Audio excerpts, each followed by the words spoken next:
Odrog Culture presents Odrogs in Hotpods. I'm Odie. And I'm Rogue. And together, this is Odrogs in Hotpods. Not enough hate, but there is a lot of love. And here we are, episode 5, the penultimate episode of Odrogs in Hotpods. Penultimate episode, season 1. Because aren't we coming back for season 2? I think so. Depends if the fans decide that that's what they want. Whether they like it or not, sometimes you're just going to get what you get. And same goes with Star Wars. We've had so much fun taking you along this journey of our Hyperspace Hot-Takes, having our guests come on to debate some very hot debates. This episode, we have Tiff They versus Lexi Galaxy. It's going to be one for the ages because, of course, Tiff is alumni. And we're going to be arguing that Filoni-verse is greater than the sequels. Alexa Galaxy is our positive. Tiff They is our negative for the argument. It's going to be a hot debate, and I hope you're looking forward to it. How do you go up against that? We're about to find out. We are. We're going to find out. Rogue and I, we operate as the adjudicator on our Echoota debate, making sure that people have an even playing field. Keep it civil, everybody. Keep it civil. All fans are welcome. Last episode, we had some serious slandering going on. Not against each other, but definitely against some content. Look, we're about the love of Star Wars. Almost like a hut body slam, wasn't it? Lady? Get that Rotterbot in there, you know. Slap me those 6-packs. That chiseled Rotterbot. Oh yes, baby. Oh yes. Besides talking the Rotterbot, we're also going to be talking a little bit of Shadow Daddy, a little bit of Darth Maul today, because no doubt he'll pop up in the conversation as he tends to always do. Rogue, you're here with me. I am. How are you? I'm so ready. I'm so ready for this episode today. I've been loving the additional interest we've been getting on the pod this past week, and I'm keen to get into it today. It's going to be a fantastic episode and a topic that I think a lot of our fans are going to really enjoy. This episode is all about the Filoni-verse. Everything that Dave Filoni has kind of touched. I don't think we're going to break it down in 15 minutes, but we have tried to just talk about the moments that are most important to us. The moments that made us go, yes, Star Wars, yes, yes, yes. And other moments that made us think, hang on a second, is that right? Is that a contradiction I see before me? I'm going to have to be honest with you. I found it really hard to find some dark side hot takes, but I know Rogue's going to help me out there. Yes, I should be able to cover you there, spot you there, Odie. I'm just a big Filoni fanboy. What can I say? Yeah, you do love yourself some Filoni. Yeah. I mean, I think I can speak for all Star Wars fans that just about all of us were pretty pumped when Dave Filoni took over as executive president of Lucasfilm. What a glorious day for the future of Star Wars. Some people tend to agree with you, some people don't, but that's what makes Star Wars beautiful. Oh, well, I'd invite them on the pod and I can debate against them. Absolutely. Hey, that's a shout out to everybody else in the Star Wars fandom. If you have someone who doesn't like what you say or that you would like to have them come to the forefront and bring their points forward, this is the platform to do it on. Invite them on to Odrogs in Hotpods, where we debate. Now, season 2 probably isn't going to come out until next year. We're getting some things in the pipelines, getting some things sorted. Going to break next season up into 3 parts. We're going to release 3 episodes at the start of the year, 3 episodes in the middle of the year, finishing off the year with 3 extra episodes. That's 9 episodes for next season rather than 6 that we had for this season. In an ode to Star Wars in itself, the first 6 is, of course, an ode to how we entered Star Wars with the prequels coming into the 6 films that we got until we got older, and then we got into the 9. So next season is going to be 9 episodes to honor Star Wars in itself, and we're going to break down some of the stuff that we're going to be talking about today. So we're ready to get into it, aren't we? Do you want to kick us off with your light side hot takes, Odie? And remember, there's only a few of them. You can't talk light side hot takes for the entire episode. That's going to be the hardest thing that I'm going to have to come down to. Is I wanted to start us off with Clone Wars. I've got to say that the exploration of Jedi within this season, within these seasons, is some of the best things about it. I really enjoyed delving further into Quinlan Vos, of course. I really loved delving further into Asajj Ventress and getting to know that character. I enjoyed getting to know the clones, and it just made episode 3 and the fall of the Republic even more heartbreaking and heart-wrenching. And I can see it happening right now. So I've got some best stories around the Umbara arc episodes. with Pong Krell. And of course, it's heartbreaking to see the fall of the Jedi in such an effective way, where Pong Krell is so disillusioned that he takes his ferocity out on the clones and his inability to see their humanity. And it's such a rewarding experience to see the clones join together to oppose orders that don't always follow through to what the best movements of society really is. And it was such a powerful arc that it really sits with me. And at times I felt uncomfortable through it. And I think I'm supposed to. Oh, yeah. Yeah. I was going to say, Odie, I think that's something that is we really need to capture here, is that Filoni really understands emotional investment, doesn't he? He's excellent at delivering those emotional moments that feel earned, that connect us with the characters. Absolutely. I'm going to mention the Mortis arc, of course. You know, being a huge Qui-Gon fan, seeing Qui-Gon return in that story arc was one of the best things. And I really love that balance also, and that element of mysticism that Dave Filoni has brought back into Star Wars that I think it kind of got missed through the sequels. And to see it throughout the Clone Wars was beautiful. And the Mortis arc is one of those things that digs deep into that fantastical lore that Star Wars has to offer. And I think the Mortis arc is a representation of that. And hopefully we're seeing that come full circle within the Ahsoka arc. And I know those peeps have been cooking. They have been cooking hard. I'm really excited for it. The introduction of Ahsoka, it didn't start off to a great point, but somehow she's grown to be one of my favorite Jedi of all time. And watching her growth and development, I have to talk about when she leaves the Jedi Order. It hits you so hard because you know that that's exactly what Anakin wants to do. That he has an opportunity. He can see that it can work if he leaves the Jedi Order. And I think he actually starts to realize this at the end of season 7 when he sees Ahsoka again and goes, hang on a second, she's still there. Who are your favorite clones? Top 5, go. I mean, it's got to be Wolf because he's the clone of my boy, Plo Koon. And I think Rex would be second. Yeah.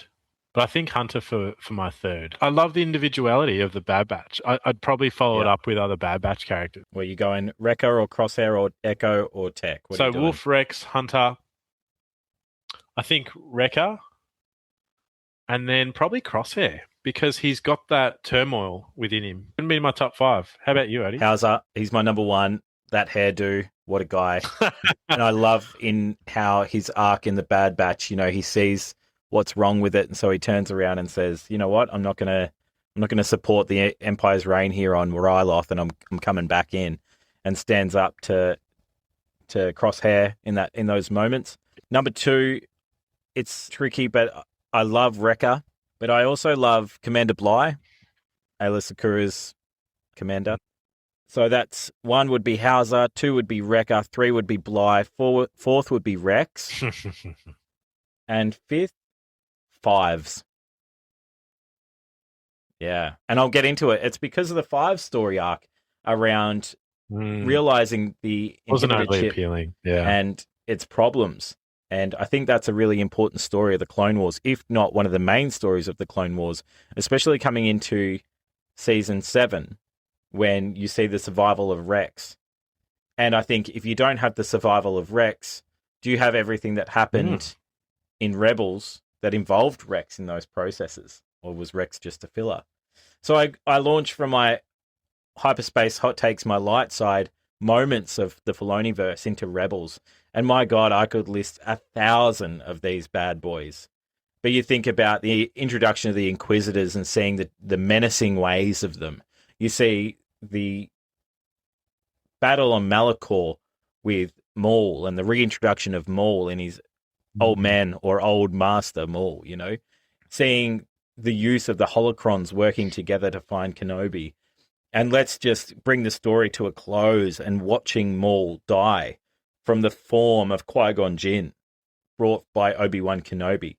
Seeing that Maul was so predictable and stuck in his ways of living in the past. And that those comments of, look what you have become. And then Kenobi says, look at what I have risen above. And I think that's the whole purpose. He then shows those words in his lightsaber duel, and it's swift, but it's so monumental and so impactful that it's just so beautifully done. I feel like if they ended the entire Star Wars universe right at that moment, all the fans would have been okay with it. It was so beautiful, the way that it ended, with Maul laying in Obi-Wan's arms, and the realization that Luke, who he's protecting, is the chosen one to bring balance. It was very poetic, that ending. And I wish it was done in live action, or that they gave us a live action version. The cartoon was equally incredibly spellbinding, but to see it in live action. Well, and I guess this is what's going on in AI at the moment, is what people are dealing out and trying to present to us, which we'll get into actually next episode. But I wanted to carry on a few more around my light side moments of Rebels and the Purgle, and seeing the finale of Rebels leading into the Ahsoka season, which is some of my favorite Star Wars, just because I love that fantasy-based stuff. And Lord of the Rings is such an inspiration to the Ahsoka series, I think, as well, around the way it's structured and presented. And I think without Filoni, you wouldn't have such Dathomirian lore. And I think that's really, it's impacted Star Wars lore so much in what he's presented or what he's produced in those spaces, that it is exciting and it's exhilarating, and it's added a whole nother dynamic to the Force that we never really thought of or considered. And that's what's amazing about Filoni, is he's added depth beyond our understanding of what the Force was and what it meant. And I think as Freddie Prinze Jr. has voiced him, the character of Kanan Jarrus is, and here's probably a big hot take here, but he is the epitome of the perfect Jedi Knight. Wow, that's quite a claim. He's in my top 4. He's got to be. I mean, you've changed favourite Jedi Knights like you've changed your underwear, That's really. That's not true. Quinlan Vos, number 1. Tied with Qui-Gon Jinn, I would say. I was going to say, what happened to Qui-Gon? See, look, he's gone already. Quinlan, I've always said, replaced by Kanan Jarrus. I've always said Quinlan Vos, Qui-Gon, tied number 1. Then I would say Kanan Jarrus. Hang on a second. Folks, I think we need to wind this back and listen to a previous pod. I don't think that's accurate at all. Go check out our other episodes, folks. You'll see that Odie's pulling a Swiftie there. Yeah, we'll see about that. Then I would say Ahsoka Tano. So they're my 4 top Jedi. And I think Kanan Jarrus is one of the greatest Jedi of all time. Light side hot take, Maul Shadow Lord. It is one of the best animated shows, and in my opinion, probably the best animation that we've ever seen. An honourable mention to the Tales series. I really enjoyed those for what they were. There might be some situations with characters you weren't happy with, but we'll get into that in our dark side hot takes. How about your light side hot takes, Rogue? Sure, people might not be overly stoked with Dave Filoni and his work, but all I would encourage those people to do is to give it a go. Don't rule him out and decide not to go and see any of the other content, because such is life. Sometimes things are going to be great and we're going to really enjoy them, and then other times they're going to rub us up the wrong way, and that's okay. I've focused on moments in my hot takes tonight. I'm going to kick us off with Ahsoka leaving the Jedi Order. Clone Wars Season 5. I think this might be the single most important character moment in modern Star Wars. After being falsely accused and abandoned by the very people she trusted. The Jedi aren't evil, but they are flawed. And I think it's one of the first moments that truly show why the Republic and the Jedi were destined to fall. And I think that was the underlying backstory to that moment. For me, it was 10 out of 10 Filoni moment. Kanan Jarrus' sacrifice. Star Wars has plenty of heroic deaths where we're not craved of heroic deaths, but few hit as hard as Kanan. And I think there were so many things that happened in that moment that made you think, hang on a second, is he going to die? Or he saves the ghost crew, he saves his love, the love of his life, Hera. And in that final moment, he regains his sight through the Force, which I chuckle because he didn't get to enjoy it overly long, but it was a perfect conclusion to his arc. It was the ultimate sacrifice. It was about what being a Jedi is all definitely. about. Genuine sacrifice, no resurrection. One of the franchise's strongest Jedi moments, I think. Really epitomized him as a Jedi Knight. Are you saying that he is one of the best Jedi Knights ever to have existed? I don't know whether I'm saying that. Did I say that? Sounds like you're saying that. And my next one was the Siege of Mandalore and Order 66. So Clone Wars final season. Everything fans hoped the final Clone Wars would be. Ahsoka and Rex surviving Order 66 while the Republic collapses around them remain one of the most emotional sequences in Star Wars. I go back and watch those episodes repetitively. They tied into the movie beautifully. Seamlessly. The image of Ahsoka burying the clone she fought beside for years. Oh, wow. Incredible tension was created in that moment, despite us all knowing the outcome for those of us who've seen the film. Beautiful animation, emotional payoff after the 7 seasons. Filoni connecting his audience with the emotion of the moment. He does it so well. That whole Darth Maul arc, from the moment that he's revitalizing himself from the trash, his brother finding him, right through watching him destroy Mandalore in the hope of destroying Kenobi because of Satine, watching him kill Satine in front of Obi-Wan. It was just so mammoth and so hard. And you can feel Obi-Wan in those moments to the final battle of Mandalore. Just incredible storytelling right through to when Darth Maul is killed by Obi-Wan. That interlock between characters, he tells that story beautifully. And now filling the gap with Maul Shadow Lord, just from the moment that Maul was reintroduced, even killing Adi Gallia. You know, there's just so much around Maul that I love. And I think, you know, that's one of the strengths of Filoni. You know, I think we all have great faith because he honors what came before him. He honors George Lucas and his legacy.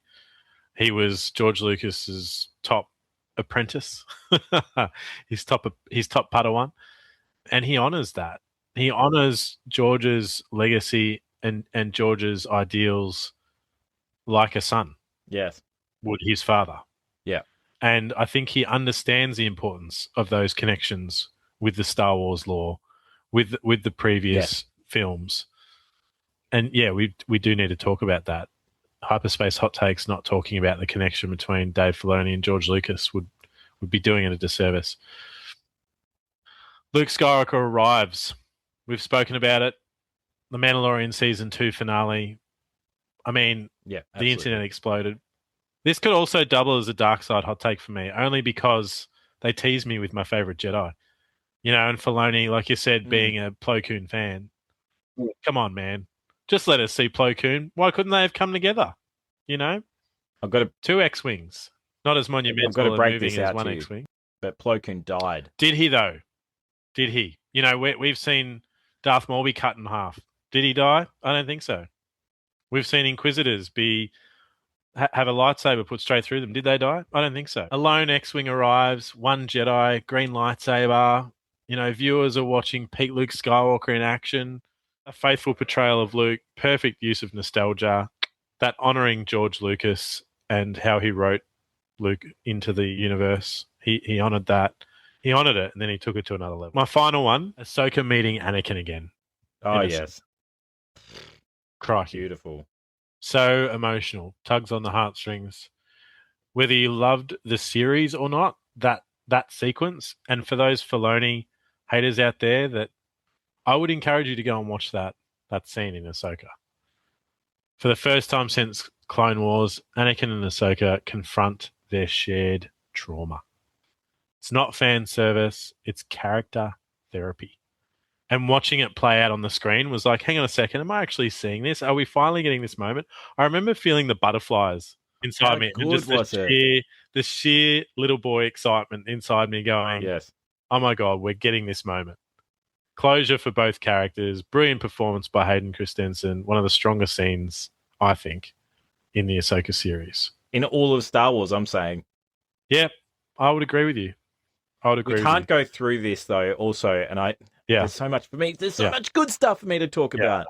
You even jumped into my hot takes and added another one for yourself. Yeah, Balin's skull. I know. Dark side hot takes, Odie. You've got to have 1 or 2, surely. I've got 2. Let's have a bit of a dig around. Come on, Odie. Does Filoni just give in to fan service, and has he turned Star Wars into a snake that eats its own tail. He's just reintroducing characters that he's already given us rather than offering up new ones.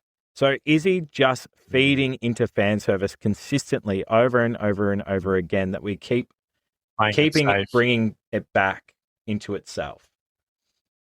Sometimes there are moments as well. So that was my first dark side hot take, is that does Filoni just give into consistent fan service or just purely market his own stuff? Sometimes there are moments that stories become irrelevant and we as audience members lose interest. And I bring back the sisters again.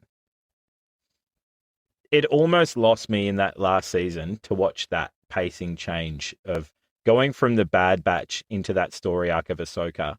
It didn't really build character for me.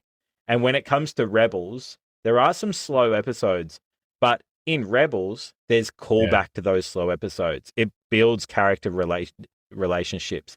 It enhances the development of stories through the fact that the characters are building rapport together. So my dark side hot take here is that sometimes there are fillers in series that make me feel disconnected to the larger story. Sometimes you get that on kids shows. I get it. But all in all, Rebels did a fantastic job of having minimal filler when it came to character development. Whereas having things like, once again, I mentioned the sisters coming in, sometimes feel a little bit off. Once again, Star Wars is for everyone. That might not be your take on it, but it definitely is mine. And they're my two dark side hot takes. But I guess my question for you is that was there ever a time when you're watching a Filoni show, primarily Ahsoka series or Rebels or Clone Wars, that you felt distant from the story? Well, just how the Purgle essentially would solve every problem for the heroes, you know? It just became a little bit... In Rebels? Yeah. Just became very repetitive. Interesting. I don't agree, but okay. Okay. You like that? You like that element? I love the Purgle. I like the Purgle. I do like the Purgle as a creation. Yeah. Don't be jerking the Purgle, mate. I'm gonna jerk it. There's gotta be Don't do that. The Purgle. There's gotta be some They're not sperm whales. There's gotta be some contentious topics that we talk about. No, that's having said that, I'm going to get into my dark side hot takes because you're probably not going to like them. What a perfect segue we've got going on here. Number one, Sabine survives being run through by a lightsaber. Yes. A scene that should have had enormous consequences. Instead, Sabine is back on her feet remarkably quickly. In earlier Star Wars, and we've talked about this a lot, a lightsaber. Don't do it. A lightsaber like this would usually be fatal. Many fans felt like that moment existed purely for shock value, not necessarily because it has any significance to the story, and I would tend to agree.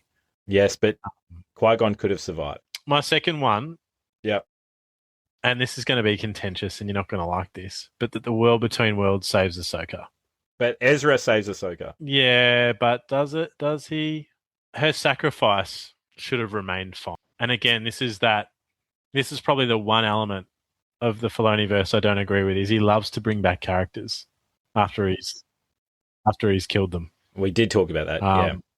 And I think it removes consequences and it opens difficult lore questions. And I think it creates confusion amongst the fan base. Yeah, but Ahsoka went back into the temple.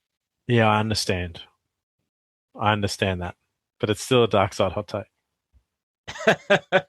I mean, you're not going to like any of these because you're an absolute Filoni fanatic. I'm on the Filoni-Baloney. You are the Filoni-Baloney. I like that one.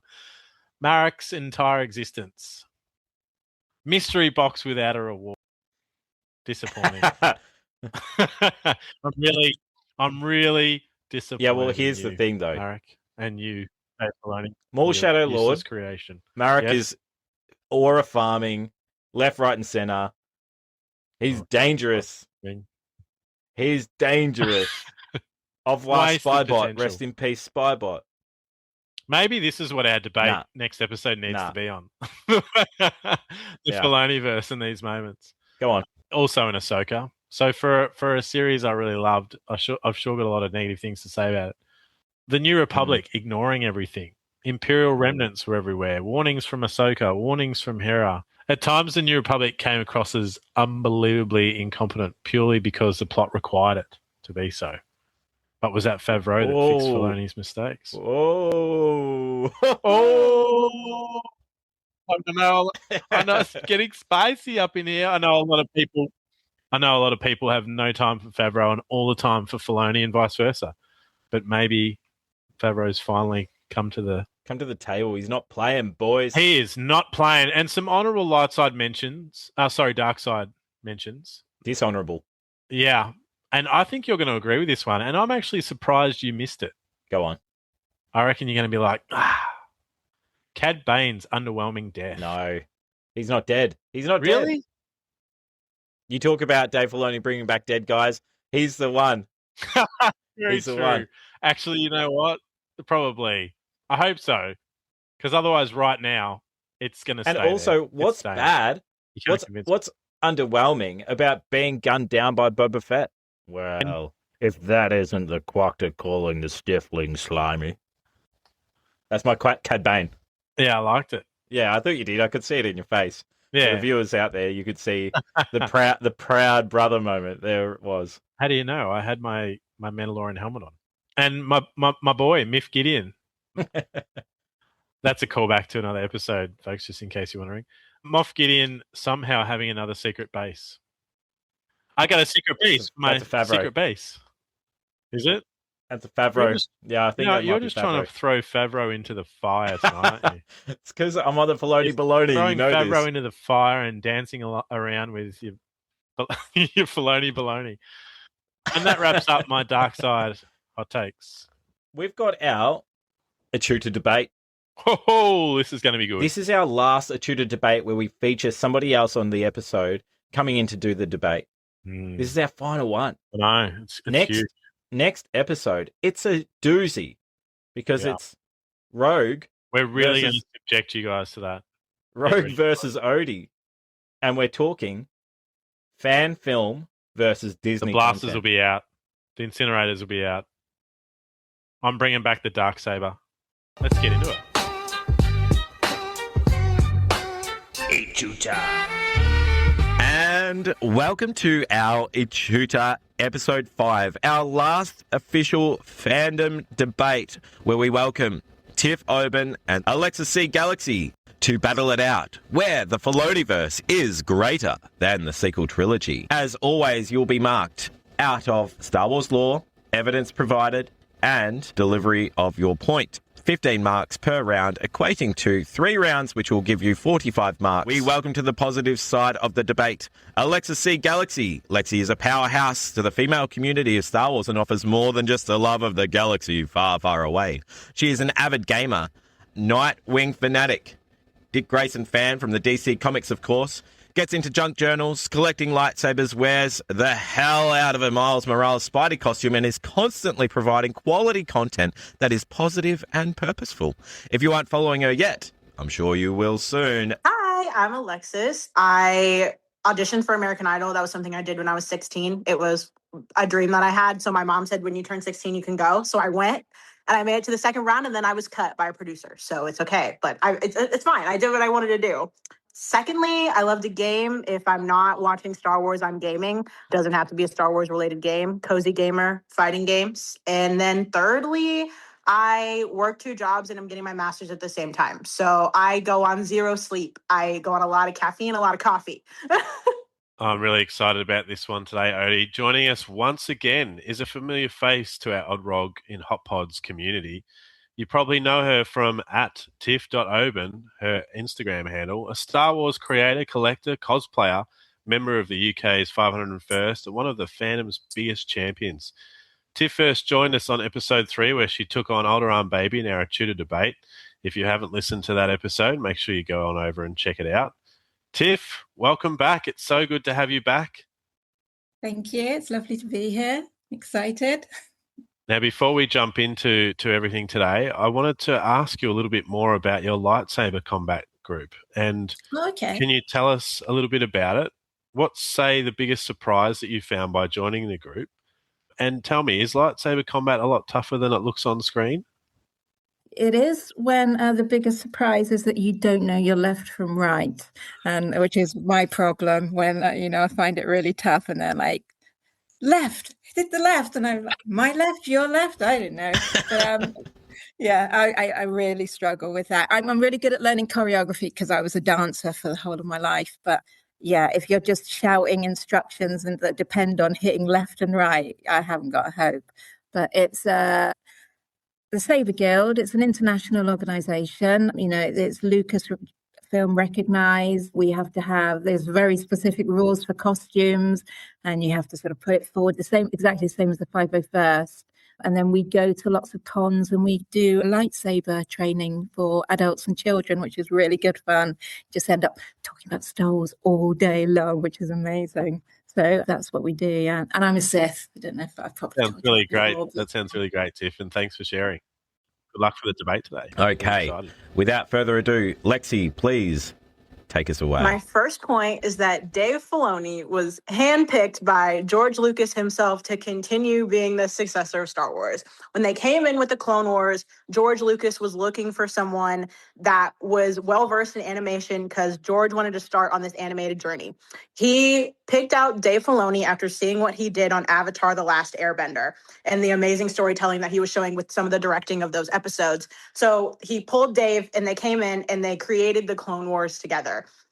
Now, since then, Dave has continued on with the Star Wars legacy and thankfully came back for Clone Wars Season 7 whenever it was picked up by Disney and is now helping Disney and is the co-president of Star Wars over Disney as well. I think when you have someone that the creator of Star Wars handpicked himself now over things like the Clone Wars, the Bad Batch, Rebels, as well as a consultant for the Mandoverse and co-director, I feel like in terms of comparing that to the sequel trilogy, which wasn't necessarily handpicked by George Lucas and didn't go with the way that George Lucas envisioned the sequel trilogy to go, it gives it more of a leg up. George Lucas is the one that created the world of Star Wars. I think that I am more leaning towards what he had envisioned and who he picked to success him over who Disney would have picked to success him. In response to George Lucas handpicking Dave Filoni, it's true, and he's sort of molded him, but sometimes it feels like George Lucas has got too much control over Star Wars. I know it's his baby. I know he created it, almost 50 years ago. Some of the really good stories have come from other makers that haven't got that link to George Lucas. I'm thinking about some of the Legends stuff. Somebody having that full control and hand selecting people sort of stunts some of the storytelling. The sequels took bigger risks and introduced genuine uncertainty to the Star Wars universe. One of the greatest strengths of the sequel trilogy is the willingness to take creative risks. Rather than simply telling familiar stories, the films challenge long-held assumptions about who can be a hero, where power comes from, what the future of the galaxy could look like. I think, for example, who can be a hero? We see a stormtrooper, Finn, several stormtroopers actually throughout the sequels, because we get Janna and the other people that she escapes with. They've escaped the New Order. They're fighting against it. And I found that really, really exciting. It's anybody can be a hero. Greatness isn't reserved for famous families and legendary bloodlines. And I think this idea reinforces the hopeful message at the heart of Star Wars that anyone, regardless of their origins, can make a difference. We also had Rey for 2 of the films. She was a no one, but then she became a someone. The sequels also explore themes that previous Star Wars films rarely examine in depth. So The Last Jedi focused on failure, showing that even heroes and legends make mistakes and that growth can come from setbacks rather than victories. We get Yoda saying the greatest teacher failure is. Luke Skywalker is presented not as an untouchable icon, but as a flawed individual struggling with the weight of his own legacy, and this makes him more human and his eventual return to heroism more meaningful. And I think Kylo Ren is one of the saga's most complex villains. He doesn't fully embrace the darker light, but he's always struggling with it, and I loved that about him. You get a bit of that with Anakin in the comics, but they really played with it with Kylo Ren in the sequels. So I thought that made him really unpredictable and exciting. I absolutely agree where the sequels did take risks. Unfortunately, I don't think they went far enough with those risks. I think teasing Finn with the lightsaber and having the Force and not really sending it home, which I understand was due to cultural reasons and the way that they wanted to sell the film in other countries. But I think that they didn't take it far enough. And you were talking about how the films deal with failure. I would argue that Clone Wars and The Bad Batch and Rebels all deal with that. I'll go with Ahsoka with my argument. In the beginning of the Clone Wars, probably seasons 1 through 3, you see Ahsoka as a Padawan, and her story, she has amazing character development, because when she's first coming in with Anakin, she's not listening at all. She doesn't want to hear anything that he has to say, and she is making mistakes left and right. And then as you see her come to fruition as a Jedi, even though she's not a Jedi anymore, you see the character development and the maturity and the fact that she can take her mistakes and learn from them. I don't envy us right now, Odie. I think this is going to be incredibly hard to score the entire debate. And I think it's not going to come down to the subject matter. It's really going to come down to our two participants and covering off on Star Wars lore and the points and the clear evidence. And so far, they're both doing it without much failure at all. So I'm a little bit worried for us. Round 2 for Filoni-verse is greater than the sequels. Let's just keep on going. Lexi, take it away when you're ready. The Filoni-verse is so big in the IP that it has Clone Wars, Bad Batch, and then on to the Mandoverse with the Mandalorian and Grogu in the Book of Boba Fett. Not only is there stuff for adults and young adults, but there's also things for children. Well, I would argue that the sequels, it's a little bit harder for children to watch those. You have some violent scenes, especially in the first one, and I mean all the way through the third one. It would be a little bit hard to show that to a 4 or 5-year-old, whereas a 4 or 5-year-old can come in and watch Rebels and you don't have to worry about having to shield them from things that you don't want them to see in terms of violence. I would also argue that when you're coming into the sequels, especially because we hit the ground running with the sequels, we introduced characters like Han Solo and people that we've seen before in the original trilogy. You're coming into the story kind of midway. All of these things have happened, and if you're coming in as someone who's never seen Star Wars before, coming into the sequels is going to be hard. There's all of this context that you don't know. Whereas with the Filoni-verse, I would argue that you could start with Rebels and not have to know who all those people are, because they're going to introduce people like Princess Leia through the seasons. I think it's an easier jumping off point with the Filoni-verse than it is with the sequels where you're dropped in the middle of the story. I would say there's some pretty major violence in the Clone Wars. I'm thinking about when Maul kills those children. Do you remember that? And, there's some decapitation by Maul again. He's a pretty violent guy. And I would say there's some terrible heartbreak in Rebels in season 4. I don't want to give any spoilers away, but I sob watching that, and I find it really hard to watch. So I don't know how, sometimes I wonder why, if these things are actually for children, because their themes are so adult. And I think that you do need context watching.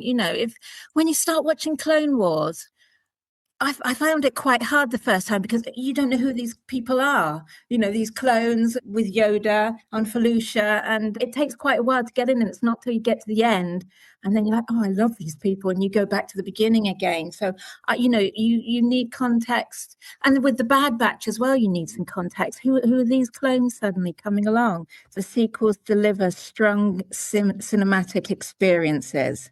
And one of the strongest arguments for the sequel trilogy is the sheer quality of the cinematic experience.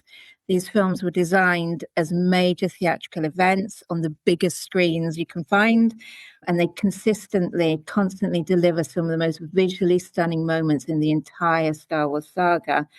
And I'm going to list some. So the Falcon flying through Jakku when Rey finds it, and with Finn, and they're flying through AT-ATs and over the desert. Absolutely amazing.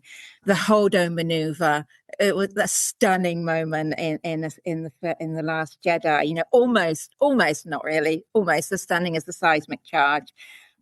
The red and white battlefield of Crate, absolutely stunning. The Sinter Glacier in the Rise of Skywalker, when we first hear there's a Maul, that glacier and its reflection, it's a beautiful shot. And then the planet-destroying fleet flying up an Exegol, all of that absolutely amazing. It's stunning because it benefits from world-class production, seamlessly bringing together practical sets, costumes, cutting-edge CGI to create the Star Wars galaxy realistically to spectacular effect. And it gives the films a sense of scale and emotion that's uniquely cinematic. In the very vein of Star Wars from the start, Star Wars has always been at the cutting edge of filmmaking, and it continues in that, and that's what makes them absolutely stunning to watch. And I don't think animation comes anywhere near close to some of those visuals. When we start with The Mandalorian and Grogu, thankfully they brought back puppeteering and stop motion. And so when we have Grogu is actually a mix of CGI and puppeteering. And you see him, he's a rod puppet. In some of the behind the scenes with Jon Favreau, they show the actors playing with him and walking him through some of the scenes. And I wish they had shown how they mix that together more. And then you also have the beautiful scene that's towards the end. And I remember sitting in the theater and the two robots wake up in Nahada and they start to move and fight Din, and you're like, oh my God, is that stop motion? And it is. And the fact that they worked that into a Star Wars cinematic universe is beautiful. And then you also have the CGI piece with Rada the Hutt, which is also, they also use puppeteering for. So when you think about cinematics in Star Wars, I would argue that all Star Wars movies have a cinematic argument. When you think about Naboo and you think about not even just the Filoni universe, but I wouldn't just put that towards a drop in the bucket for the sequels. I would put that as a drop in the bucket for all of Star Wars. I must admit, this is a really hard debate today, particularly to argue against. And I think Tiff is more than holding her own in this debate. So I'm super excited for round 3. I think it's going to be the decider, or at least I'm hoping so. Coming into our close, we're flying into the trenches of the Death Star. Super keen. Let's get into it. My third argument is that the Filoni-verse made us care about characters that we didn't realize that we needed to care about. My argument is that what they have brought to the story of the clones, which we started out with nameless and faceless stormtroopers, and we get to know them a little bit more in the prequels, and you realize that it's all coming from one person. It's all coming from Jango Fett, and he's a clone. And then you get farther into the Clone Wars and you learn about Rex and Fives and Echo, and suddenly you feel connected to the nameless and faceless soldiers that we've seen since 1977. And when you have something like that, then now you are emotionally attached to these characters, and it brings it home in a way that you never thought that it was going to. I think it's truly moving. I think that the fandom that you see from the Bad Batch and the clones to the fact that we even have the 501st today, that we have to sit here and they painstakingly go through costumes to make sure they are accurate to what is in the films and the TV shows, just shows how important the Filoni-verse is to Star Wars, because I would argue that we wouldn't have that without the Filoni-verse and the creation of the Clone Wars and the Bad Batch. I think we would have the 501st without Dave Filoni, definitely. I don't know when they started, but they've been around for years. I've got a couple of critiques of Filoni's work. So I'd say much of it is built around established characters. There are the new characters, like you say, but he's focusing on established characters, existing timelines, and familiar eras. It's often to sort of make other things work. That approach can be rewarding for long-term fans, but it's often focused on expanding, connecting what already exists. So we get Ahsoka, Rex, Bo-Katan, Thrawn, largely derive their appeal from stories that fans already know. And you need to have watched all 7 seasons of the Clone Wars, some of which are not that interesting. I'm thinking of the Mon Cala arc, The Void, Jar Jar and Julia, for example. Or you need to have read all 9 of Timothy Zahns' Thrawn novels, the UU ones and the canon ones. So to sort of get what's going on. And the other thing I would say is scale. Filoni's projects often excel in long-form storytelling, but their television budgets and pacing can sometimes make them feel smaller in scale compared to the sequels. The sequel characters are more in-depth and stand better on their own. One of the strongest aspects of the sequel trilogy is its cast of new characters. Rey, Finn, Poe, and Kylo Ren all bring fresh perspectives to the Star Wars universe and are compelling enough to carry the story as protagonists in their own right.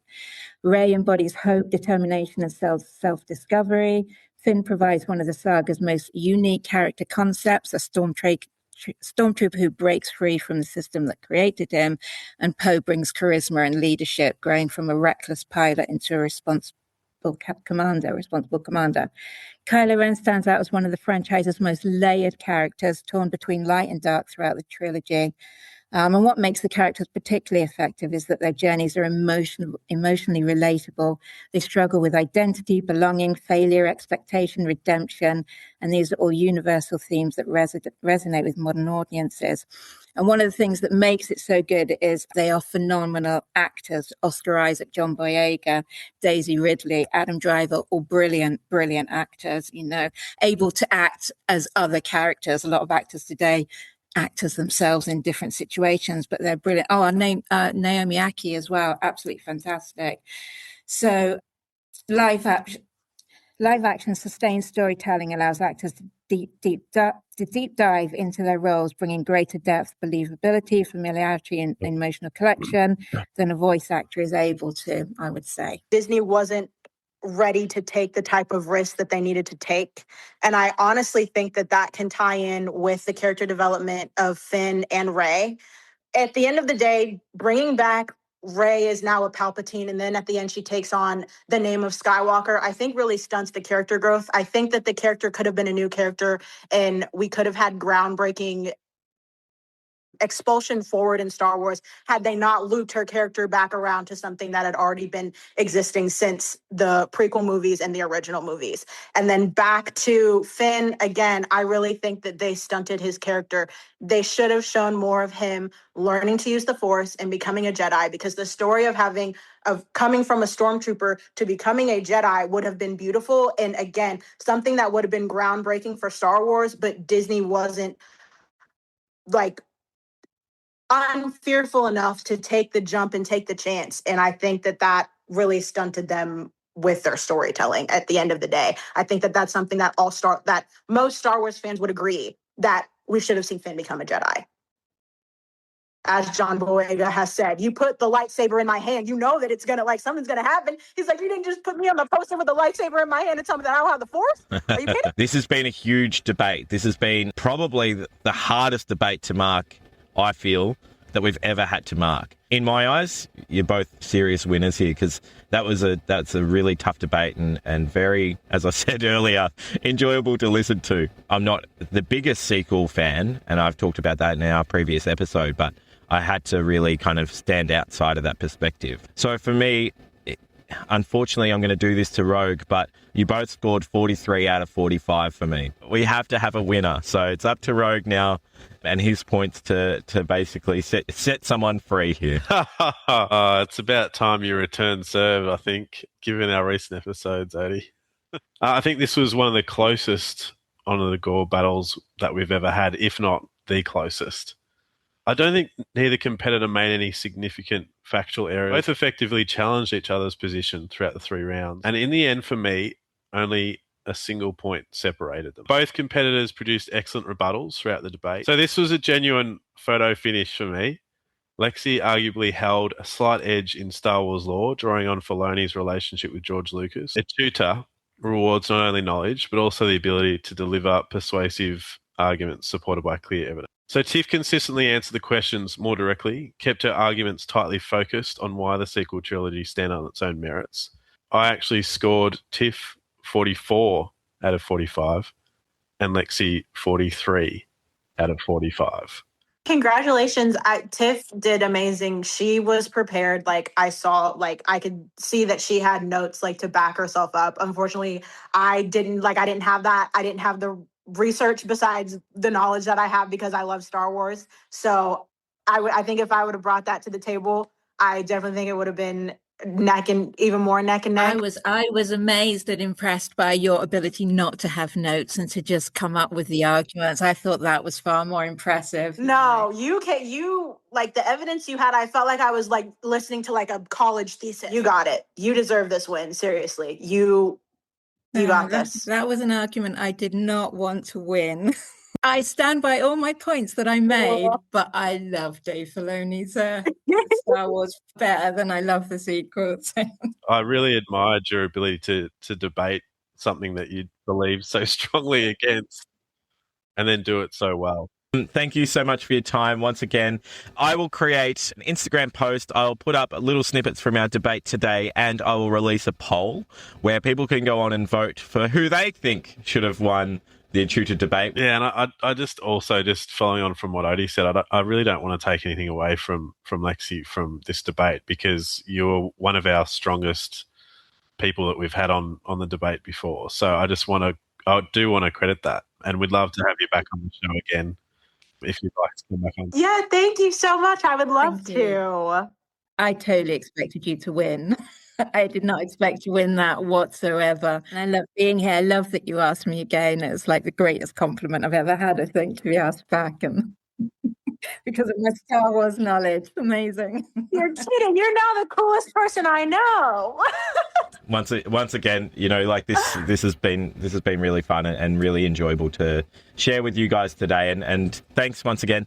We are going to have season 2. So you guys are our final episode of where we invite people to come on to debate. Next episode, Rogue and I are going toe to toe. Sibling rivalry activated. That's right. You can find Tiff at tiff.oben on Instagram, but also at a con near you. You can also find Alexis at alexis.c.galaxy on Instagram, but also follow along for all her breakdowns, for all her catch-ups and Star Wars content creating.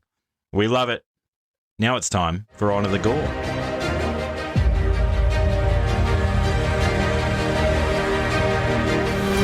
Honor the Gore. This is the last Honor the Gore that we'll probably have, because next week or next episode... Well, in this format. Next episode, we are going to be honouring the Gore in a little bit of a different way. We're going to honour our listeners by telling them what we've got planned for Season 2.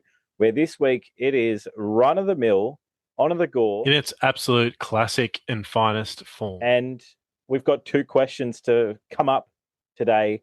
The final question that we had from the Village Jedi. You can check her out on TikTok, on Instagram, on anywhere you get your podcasts. She runs a podcast every Friday.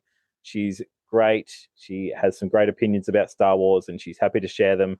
And she's going live recently, which is great, and was able to join her the other day, but she's doing a great job. Her question is, should have Sabine become a Jedi?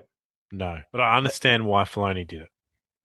Yeah, absolutely. I think Filoni is really keen to tell a story about Master and Apprentice, and the best possible answer was to make Sabine a Jedi, and perhaps she always was intended. And to be honest, I thought it was going to go that way when she picked up the Darksaber in Rebels. Do you think that she could be a little bit of a gender flip around the son of the Mortis gods? Well, that's interesting. I don't know. I think one of the most compelling things about Sabine in Rebels was that she wasn't a Jedi. Yeah, It's a Mandalorian, an artist, an engineer, a rebel fighter. She represented the idea that you didn't need the Force to stand alongside Jedi and make a difference. I like that. The galaxy already has Jedi. It doesn't have many Sabine Wrens, and I felt like she was unique, but it detracted from who she was as a unique character, I thought. So the quick answer is we both say no. We both say no to that. Big X. Okay. Next question. Who we got? Well, we've got Bumblebee153, or known by her Instagram handle at Bumblebee153. She's back again with another question. We love it. We liked her last question. This one. Bumblebee. Hopefully you hit us with a hard one. Let's go. It's bound to be good. This one came earlier on in the season of our pod, and I think she's a Filoni fan, so let's be careful at how we answer this one. Has Dave Filoni improved Star Wars more than George Lucas did after the original trilogy? My answer is no. That's very short. Yeah, but I'm going to expand on that. I'll swim into it. Shall I swim? Go on. Go for a swimming. Okay. Let's get swimming. The reason why I say no is because it's actually George Lucas that developed the Clone Wars alongside Dave Filoni. If you were to say that George Lucas enhanced the prequels or that Dave Filoni enhanced the prequels, Dave Filoni didn't enhance the prequels.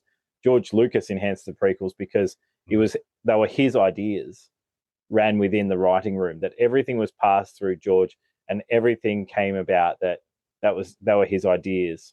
Yes, Filoni had some ideas that he'd bring to the table, but if George Lucas didn't pass it, he didn't pass it. In the future, we have The Mandalorian. when you think about The Mandalorian, it's Favreau's baby. Yes, Ahsoka was Dave Filoni's, but it was developed that she was going to be Plo Koon's Padawan, and George Lucas says, no, that's Anakin's. And so we don't get this approach with just one person. You can't have the glory sit on one person's shoulders. Yes, Dave Filoni makes mistakes. Yes, Jon Favreau makes mistakes.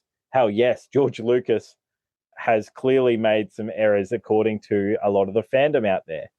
But does Filoni make Star Wars better? I don't think so. Do you want my honest opinion who I think makes Star Wars better? I don't know, Odie. Is it part of this question? Yes. I think it's us. I think it's the fans, and I think it's the people that love stories. I agree. And love Star Wars. And it's the people in the writing room that create good quality stories. Hell, let's talk about Tony Gilroy. Like, what would Star Wars be without Andor right now? Would we be as happy as what we are? You know? Yeah, so true. Yeah. The Andor series was some of the best Star Wars ever. Rogue One is something that I'll forever love. And if you listen to our ranking, it is my number one Star Wars movie, which is controversial. But here we are. Controversial for some. You're forgetting an important contributor, Odie and Rogue at 10 and 12 years of age, creating Star Wars stories. And we always swore that George Lucas had a secret camera hidden in their house because we'd see a lot of our stories come to fruition. Yes, I would agree with you, Odie, in pretty much everything you said. But I do think Filoni deserves his credit. I feel like he took George's concepts that at times many fans were indifferent to and made them beloved.